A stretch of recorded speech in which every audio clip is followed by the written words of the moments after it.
La planche contact, donc c'est un peu l'outil du photographe du siècle dernier, si on peut parler comme ça, puisque c'est issu d'un film argentique qui fait 36 poses.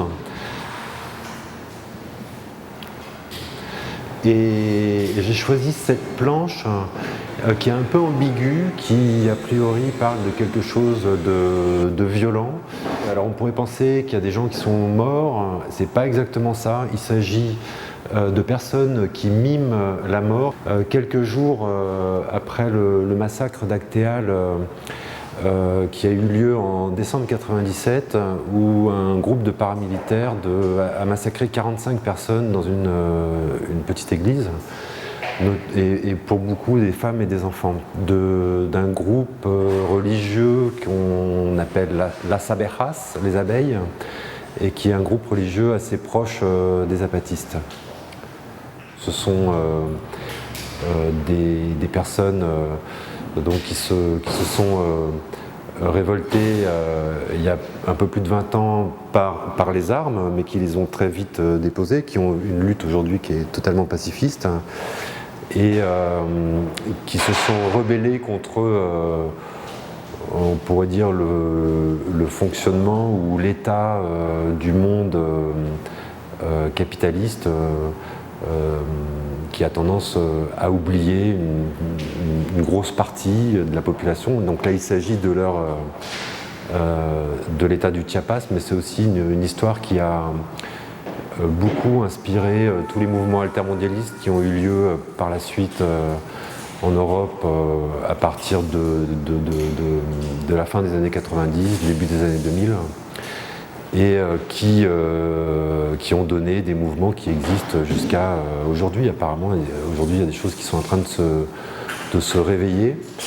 Et le Chiapas et les zapatistes ne sont pas complètement innocents dans toutes ces histoires. Donc c'est intéressant de voir comment une toute petite piqûre du bout du monde, lointaine, d'une histoire qui n'a strictement rien à voir avec la nôtre, bien qu'ils sont liés avec l'histoire de l'Europe, parce que, je ne vais pas raconter l'histoire de la colonisation des Amériques, mais leur histoire en dépend. Et ils sont beaucoup liés, comme le monde entier d'ailleurs, hein, au principe du capital. Et ils se sont révoltés contre ça pour créer leur propre autonomie. Et ça fonctionne. J'ai pas forcément une démarche de militant envers les zapatistes, mais en tout cas j'ai une démarche de curieux, et ça m'intéresse de voir que des petits hommes, quand je dis petits, c'est par la taille, et sont capables de faire des grandes choses et que ça a des répercussions dans le monde entier, quoi. Et ça, c'est très beau à observer, c'est très beau à suivre. Et cette vieille dame là,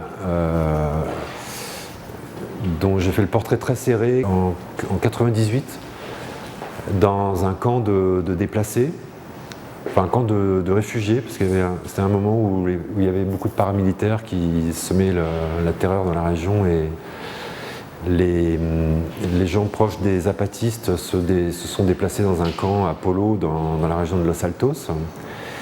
Et quand je l'ai photographié, son fils m'a dit « Elle a 100 ans, ma mère ». Et il était très fier que je la photographie. Et quand je suis revenu l'année d'après, et donc j'ai retrouvé la même famille qui se trouvait au même endroit, toujours dans le camp de déplacés. Et il m'a dit tu sais que ma mère a 100 ans, l'année d'après. Hein. Donc j'en ai déduit qu'il avait une relation au temps qui n'était pas forcément la même. Et que, bien entendu, et probablement, elle n'avait pas de date de naissance précise, hein, mais que c'était une vieille mamie qui avait toujours 100 ans. Et peut-être qu'aujourd'hui, elle a encore 100 ans, mais ça fait quand même un bout de temps, donc je ne sais pas si elle est encore là.